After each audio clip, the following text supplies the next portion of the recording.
said, what should I read? He said, read the story of Joseph. When he came back, I was in tears. This is probably the time when I was destined to be a Bible scholar.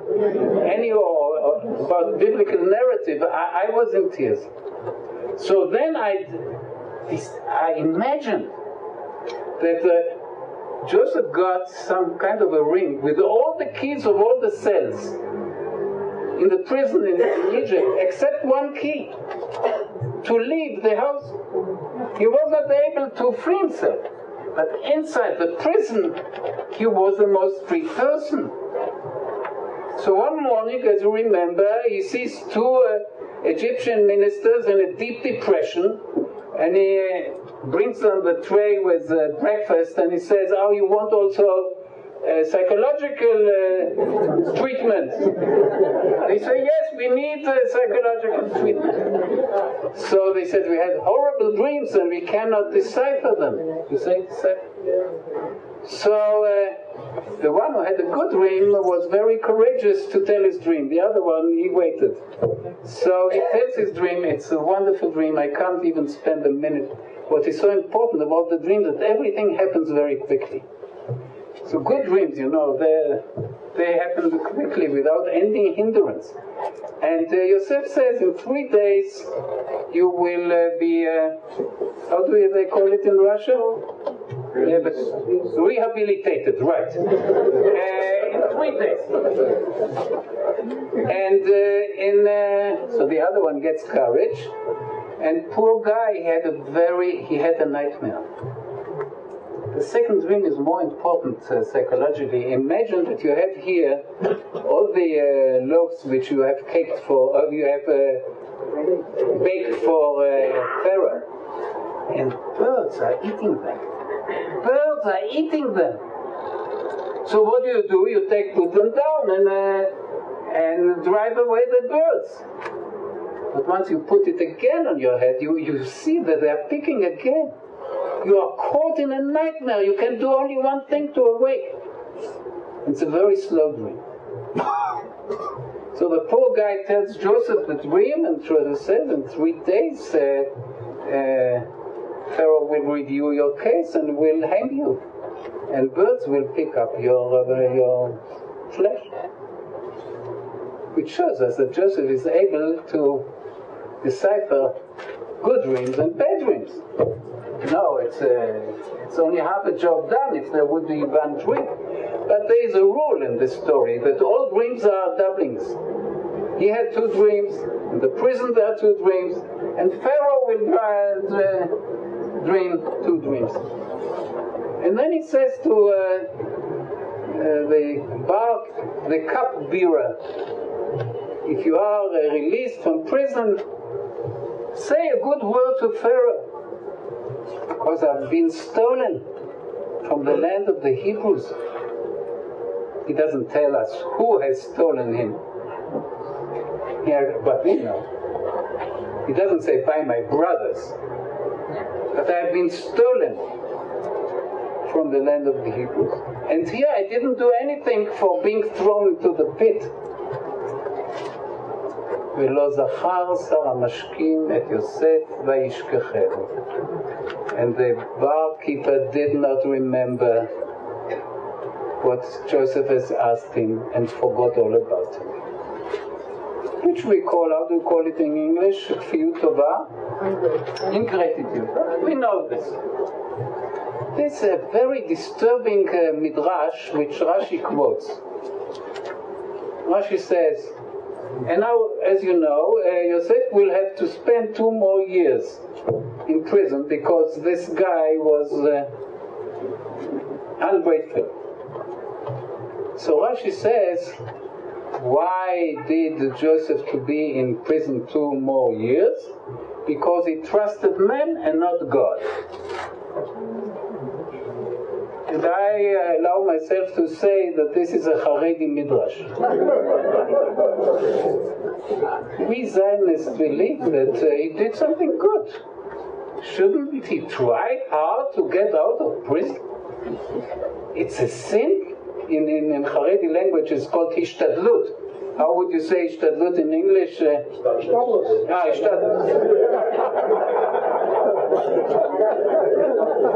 There are words which are untranslated into English. In English it means human effort. In the diaspora, we had the ability to understand that there is no place for our effort. And Rashi was right for his times. He's saying we have to be patient with God and wait till the time of redemption comes. So I understand why Rashi quotes this midrash. But if I ask myself if this is what the pshat of the Torah is, that he made a sin, God forbid. Take your pencil and underline this verse and write providence. What a miracle that this person forgot Joseph. If God forbid he would have remembered and would be a decent person, he would say a good word to Pharaoh. Pharaoh would release Yosef. Yosef is highly talented. In 2 weeks he will build up Macy's in the main street of Alexandria, and will go out of Jewish history. He'll be another rich American Jew. Right? Joseph has to be redeemed in the court of Pharaoh. Only there his redemption is meaningful for providence and for his own fate. So sometimes we have setbacks in life which seem to us horrible and unjustified. But from the point of view of providence, the bus which we missed is destined to clash into another bus. And we think that missing the bus was something horrible, but it turns out to be it was something wonderful. So you need the different tests. Oh, this is another testing of Yosef, whether he has the ability to see that he's not lived by this person. Probably God has something better in store for him. So, as you remember, Pharaoh has 2 dreams. One about the cows, where the thin cows swallow up the fat cows. Another one is about sheaves. Not sheaves, sheepoles. Sheaves. Sheaves. V-E-S, sheaves. Sheaves. And they, once again, the thin one swallow up the fat ones. This is very, very strange and disturbing. And if I miss something in the book of Genesis, is to have half a page of all the wrong answers of all the great experts for dreams. I would like very much to hear, because Pharaoh understood that these were wrong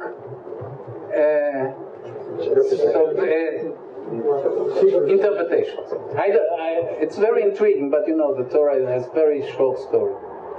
So once he hears, so now the barkeeper says, the cupbearer says, I've been in prison and there's a person there who can interpret dreams, bad dreams and good dreams.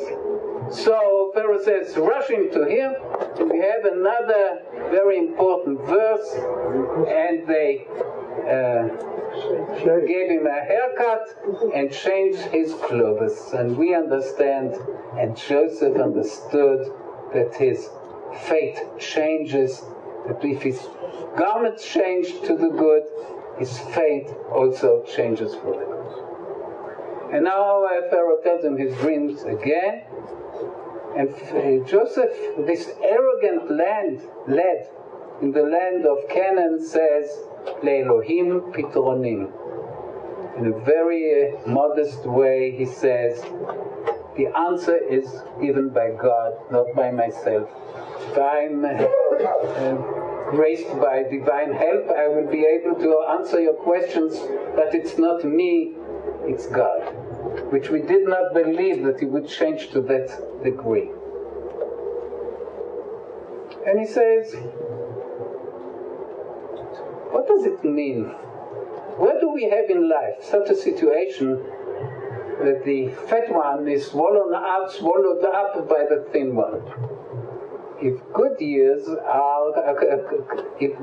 come after good years, and the bad years are so bad that there is nothing remains of the good years. Right.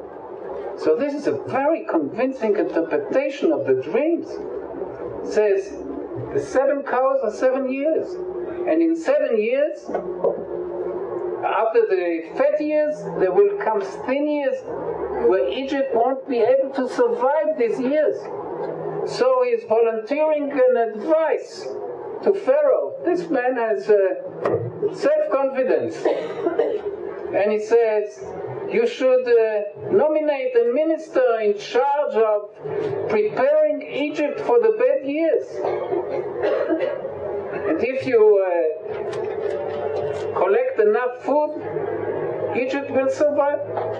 So Pharaoh, you can imagine all these Egyptian ministers, all from New England, sitting there, and Mr. Kissinger arrives with his German accent, and Nixon says, you have to agree, he's brighter than everybody around, isn't he? That's what happens. They don't like this. But this is what happens.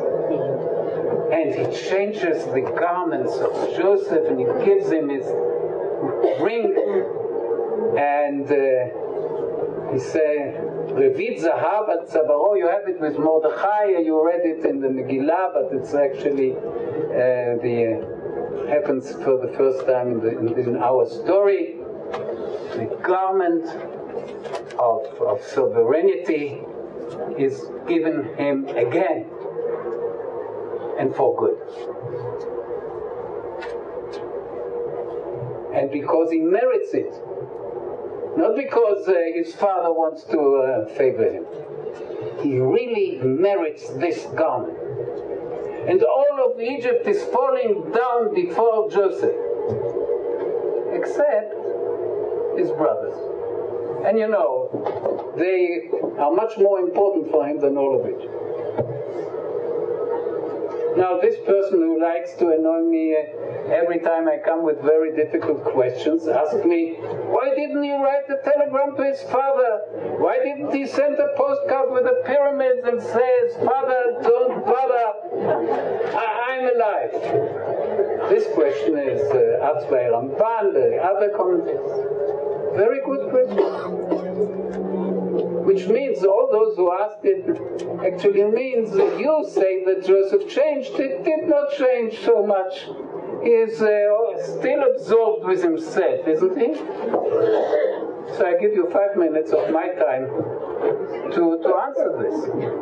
Why didn't he deliver his father from his agony? Because he was in the same agony on the other side.